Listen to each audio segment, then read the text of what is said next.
kita. Oh, berarti benar, saya harus lakukan. Ya, setahap demi setahap dalam pertumbuhan iman kita. Nah, di situ kuasa Tuhan itu akan sempurna. Ya, oke, saudara, ada 3 jabatan yang akan kita pelajari. Nah, saya harapkan nanti kita bisa masuk lebih dalam ya dalam membahas ini. Kita diberitakan bahwa visi kita adalah Kristus, yang diberitakan Kristus, kemuliaannya, cahayanya, dan teladannya, pekerjaannya, pengajarannya, semua itu Kristus. Seluruh rasul pun mengacunya pada Kristus. Tidak pernah berkatakan, oh ini loh pengajaran saya, ya, pengajaran dari John Calvin, pengajaran dari John Wesley, pengajaran Billy Graham. Surat itu tidak ada dalam Alkitab. Bahkan Paulus pernah mengatakan kalimat ini, siapa kami ini sehingga kau mengajarkan kami dengan Kristus sendiri? Paulus itu siapa? Apollos siapa? Petrus itu siapa?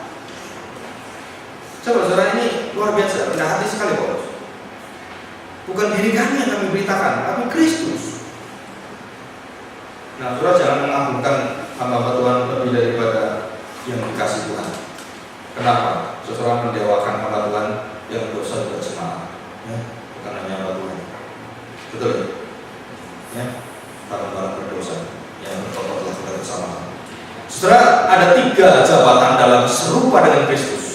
Yang pertama adalah jabatan kenabian. Yang kedua, jabatan keimaman. Yang ketiga, jabatan kerajaan. Ya, dan ini semua ada. Yesus waktu pertama kali masuk, nah ini perhatikan urutannya. Kenapa saya urut seperti ini? Saudara, memang ini urutan hidup Yesus. Pertama kali dia waktu umur 30 tahun dibaptiskan oleh Yohanes Baptis. Waktu dia dibaptis, bukan baptisan pertobatan karena dosa. Yesus tidak punya dosa. Waktu dia dibaptis adalah baptisan menganugerasi, melantik Yesus sebagai seorang utusan atau nabi Allah yang maha tinggi, the prophet of prophets, the king of kings, dan kemudian the priest of priests. Jadi waktu dibawa dan kemudian dibaptis oleh Yohanes, Yohanes terkejut sekali. Dia katakan, harusnya saya lah yang menjadi nabi karena engkau yang membaptiskan saya. Kenapa ini dibalik? Tapi saudara, apa yang tertulis dalam kitab lakukan. Saudara perhatikan, buka tali kasurnya aja saya nggak lihat. Tali kasur kan bawa sendiri. Orang-orang kan jarang, kecuali dia seorang budak yang betul-betul nggak ada artinya dia. Tuanya datang aja buka, gitu kan? Bukan seperti itu. Sampai Yohanes sendiri punya kedudukan yang tinggi itu.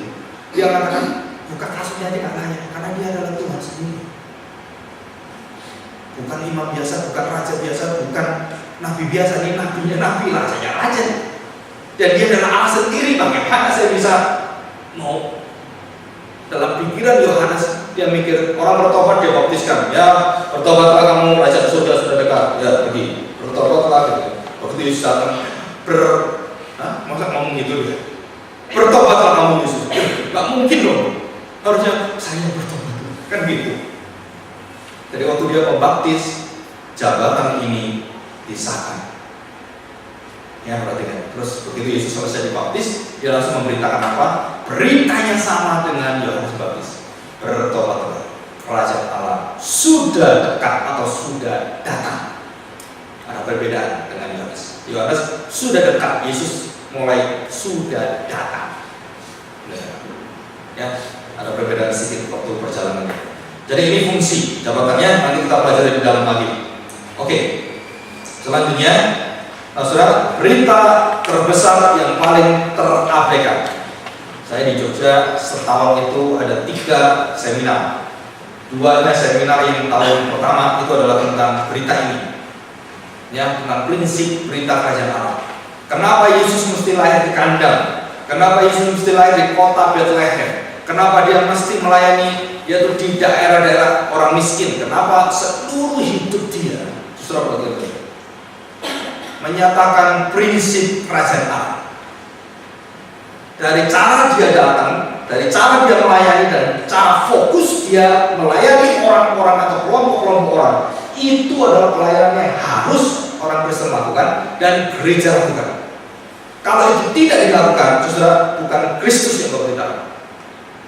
Maka saya bersyukur dunia, diakonia semakin hari bukan semakin berkurang, tapi dia semakin bertambah. Itu menunjukkan apa? Bahwa fokus kita gereja kita mengabarkan Injil dengan menyatakan kasih Allah kepada orang-orang tertindas, menderita, dan itu betul. Bukan untuk bangun gereja. Fokus kita adalah diakonia, pelayanan dunia. Yesus tiap hari menjangkau orang-orang ini, dan itu cara yang harus kita lakukan. Ya, visinya apa nanti ada semua. Saudara, ini bukan hal yang sepele. Kenapa? Mengubah paradigma dan seluruh tradisi, baik dari gereja Chinese, dari gereja Batak, dari gereja Jawa, apapun. Waktu kau melihat ini satu visi yang sudah tertutup hampir 500 tahun. Waktu dibuka, saudara akan terkejut. Kenapa? Iya, gereja kami nggak pernah lakukan ini. Nggak bisa seperti nggak pernah ini. Kenapa? Karena tidak pernah diajarkan. Saya harapkan ini ada sekitar mungkin kalau bisa lebih 80-100 orang pagi dan malam. Saudara, dan kemudian saudara beritakan itu di Bandung. Saya pikir cukup. Jika saudara mengerti ini, kemudian teman saudara yang satu gereja, saudara beritakan, saya baru dapat ini satu visi. Gereja seperti itu berdiskusi, terus bertanya jawab, kemudian berdialog, kemudian saling belajar dengan rendah hati, membaca firman Tuhan. Saya percaya jika 80 orang menjangkau 2-3 orang teman-temannya, berapa dalam setahun? Tetapi kalau sudah, oh iya Pak, betul Pak, bagus Pak, tapi nggak pernah bergerak. Saya sampai capek 1000 tahun ngajar nggak ada gunanya. Gitu. Tapi kalau itu satu api yang Tuhan tanam dan kemudian membakar roh kita dan menyampaikan pada orang lain, saudara, bukan saya yang diberkati, saudara diberkati luar biasa. Saya percaya, jika hidupmu seperti yang diminta Injil kerajaan Allah dan kau lakukan mendahulukan kerajaan Allah, saya percaya saudara akan melihat kuasa mujizat Tuhan yang luar biasa itu. Orang mati bisa dibangkitkan, orang lumpuh bisa disembuhkan, orang buta terjadi. Saudara, itu akan terjadi. Bukan seperti yang Kristus mau, bukan. Seperti yang kita mau, tapi yang Kristus mau. Saudara, orang yang dalam penderitaan kemudian kau bisa kasih dengan segala sesuatu yang Tuhan berikan, orang yang dipercayakan, baik harta benda, omongan kita, nasihat, kekuatan yang Tuhan berikan, semua kau curahkan untuk melayani sesamamu. Kerajaan Allah di sana hadir dan sudah datang. Ya, ini luar biasa. Ya, oke. Jadi berita yang terbesar yang paling terabaikan adalah Injil kerajaan Allah. Selanjutnya, nah ini saudara. Nah, kita baca ini ya. Satu tahap yang saya baca, terus saya kumpulkan ayat-ayatnya. Ini ayat saya kumpulkan, dan saya lagi kumpulkan lagi ayat yang lain. Jadi saya senang biasa gitu ya. Jadi saya senang urutan-urutan terus dikumpulkan, terus jadi satu pemikiran, terus satu sistem, dan kemudian orang supaya kalau dijelaskan enak gitu ya. Saudara bisa ngerti nggak? Dari awal gimana perjalanan itu, perjalanan rohani ya kita belajar. Oke, kalau ada pertanyaan tolong dituliskan di kertas gitu ya. Nanti kalau ada waktu kita akan tanya jawab gitu ya. Setelah coba kita lihat sekarang kerinduan atau passion. Jadi passion itu bukan hanya kerinduan secara negatif, tapi satu hasrat yang terus mau mencari. Ya, kita baca dari Roma 16:25. Roma 16:25.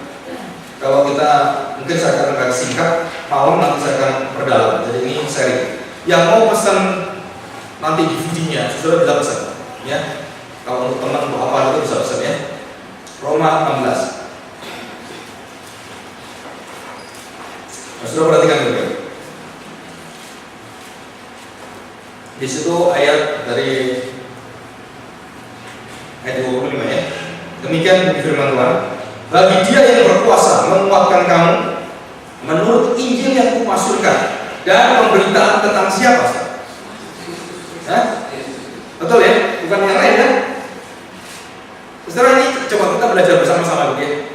Kita saling memikirkan, iya, kenapa mesti Yesus lagi?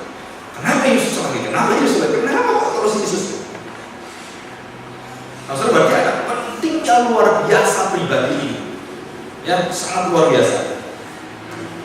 Saya ulangi. Kumasyurkan menyaksikan dan pemberitaan tentang Yesus Kristus sesuai dengan pernyataan rahasia. Nah, itu rahasianya digaris, misterinya yang didiamkan, perhatikan, yang tidak dibuka, yang tidak dibicarakan, didiamkan berabad-abad lamanya, tetapi yang sekarang telah dinyatakan dan yang menurut perintah Allah yang abadi, yang kekal itu telah diberitakan oleh siapa, saudara? Kitab-kitab para nabi dan kepada segala bangsa untuk membimbing mereka kepada ketaatan iman bagi Dia, perhatikan, satu-satunya Allah yang penuh hikmat, oleh Yesus Kristus segala kemuliaan sampai selama-lamanya. Jadi Dia itu Allah dan Dia adalah yang diutus juga, Yesus sendiri. Jadi Yesus adalah Allah yang diutus oleh Allah. Jadi ini kalau kita nggak ngerti Tritunggal, saudara bingung baca-baca ini. Tapi kalau kita ngerti doktrin Tritunggal, yang kita gampang ngerti. Sasio setelah itu menghantam ini doktrin Tritunggal, gitu ya. Nanti ada proses sendiri. Yang saudara perhatikan, dijelaskan apa? Ada rahasia yang didiamkan, dan orang Israel nggak bisa buka itu rahasia itu. Mereka beribadah, mereka bersunat, mereka bawa korban. Ini apa sih sebenarnya? Korban saya itu apa dan siapa? Saya disunat itu untuk apa? Untuk siapa? Dan kenapa mesti disunat?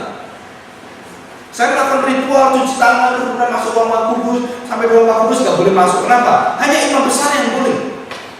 Ini menceritakan apa dan siapa sebenarnya? Beribu-ribu tahun, berabad-abad. Perhatikan, saudara, tertutup dan kemudian dibukakan oleh Tuhan. Saudara, sunat kita adalah Kristus. Taurat kita adalah Kristus. Maha suci kita ruangannya adalah Kristus. Binatang yang dipersembahkan adalah siapa? Kristus. Jadi seluruh ritual bangsa Israel menuju kemana itu? Saudara, saya mempelajari ini sampai detail sekali, sampai warna, sampai seluruh ornamen dan semua yang ada, hiasan-hiasan yang ada di kepala imam besar, terus yang ada di dadanya, semua itu semua ada dalam Alkitab semua. Saudara perhatikan, seluruh gambar itu ada dalam ucapan Kristus semua. Tentang pokok anggur, tentang gembala, itu ada dalam seluruh ornamen orang-orang percaya, yaitu orang Farisi, ahli Taurat dan imam besar. Kenapa itu mesti disobek dan dipecahkan tirai itu? Dan tirai itu gambarnya apa di tirai besar itu? Yang diangkat oleh puluhan orang dikerek ke atas, nggak bisa satu orang, karena besar sekali dan kainnya tebal sekali. Dan apa yang di tengah-tengah daripada yaitu yang disobek atau dipecahkan oleh Tuhan, bukan disobek siap, itu pecah. Jadi gambarnya apa itu? Pokok anggur. Apalah pokok anggur yang benar? Nah, pokok anggur yang benar gimana? Harus diperas dan kemudian baru bisa menjadi perjamuan. Betul? Saudara, waktu mempelajari ini banyak Tuhan singkapkan luar biasa sekali.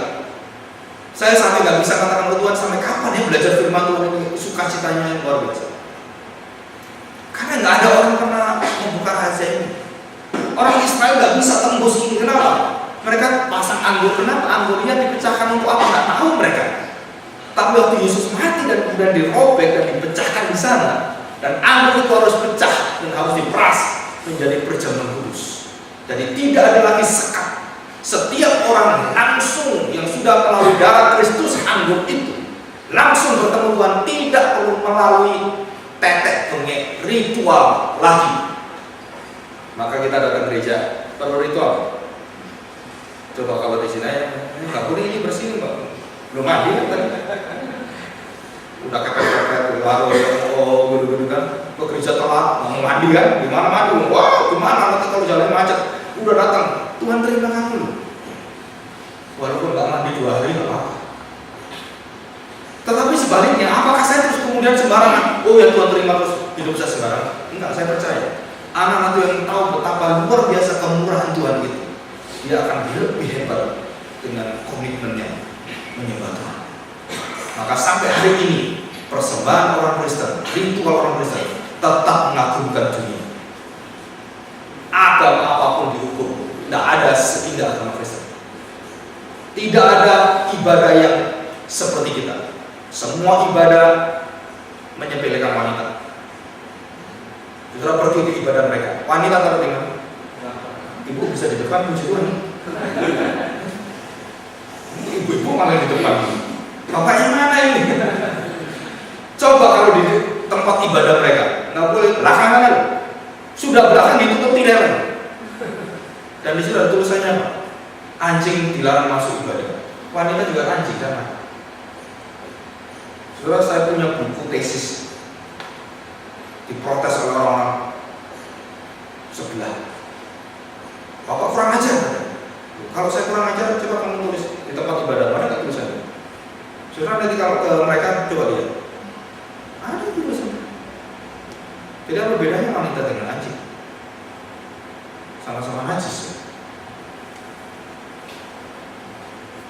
Coba kita sekarang Yesus yang murapi dia, wanita, bukan orang Farisi, Tuhan pakai pezina yang dirasuki roh, murapi dia.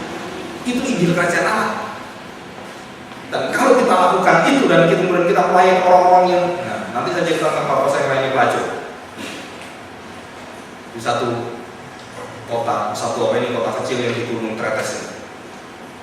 Saudara, mereka dipakai Tuhan sekarang, anak-anaknya sekarang jadi hamba Tuhan. Mamamu pelacur, kami tidak menerima pendeta yang mamanya pelacur. Boleh? Coba. Kalau saudara nggak mau, saudara nggak bisa terima Paulus itu. Betul nggak? Paulus itu bajingan betul. Mau nggak dipimpin? Kalau saya dulu bajingan, saya contohnya pemimpin FPI, terus bertobat, terus saya jadi pemimpin, nggak mau. Pasti takut semua kan? Wah bener, pemimpin Kristen. Tapi Paulus itu pemimpin lebih hebat daripada yang itu, yang tokoh-tokoh semua itu. Dia lebih kejam. Tuhan Bakar 14 tahun Paulus tunggu untuk apa? Diakui. Dia tahu karena pada takut semua. Iya kan? Ya oke. Kalau sesatu, coba perhatikan. Ini kerinduan ini ya. Kita buka. Ini waktunya terus berjalan ya. Saya tuh kalau ngajar paling nggak suka itu waktunya nggak cukup. Itu satu. Ya, kalau waktu di surga juga nggak ada waktu soalnya. Nyanyi terus gitu ya. Kalau 1 ayat 21. Dari ayat 15 sudah perhatikan. Judulnya apa di sana? Jadi kalau bahasa Inggrisnya bagusnya the most ultimate. Jadi yang tersemuanya, segala-galanya. Artinya keutamaan Kristus. Ini judulnya bagus sekali. Jadi segala-galanya hanya Kristus, keutamaan Kristus. Jadi yang paling utama siapa? Kristus, yang terutama. Ya. Nah kita buka ayat yang ayat 18. 15 itu jelas seperti yang tadi kita baca. Ia adalah gambar Allah yang tidak kelihatan, yang sulung, lebih utama dari segala yang diciptakan. Sekali lagi ya. Ayat yang 18. Ialah kepala tubuh, yaitu jemaat. Ialah yang sulung, yang pertama, bangkit dari antara orang mati, sehingga ia yang lebih utama dalam segala sesuatu. Ya, segala sesuatu.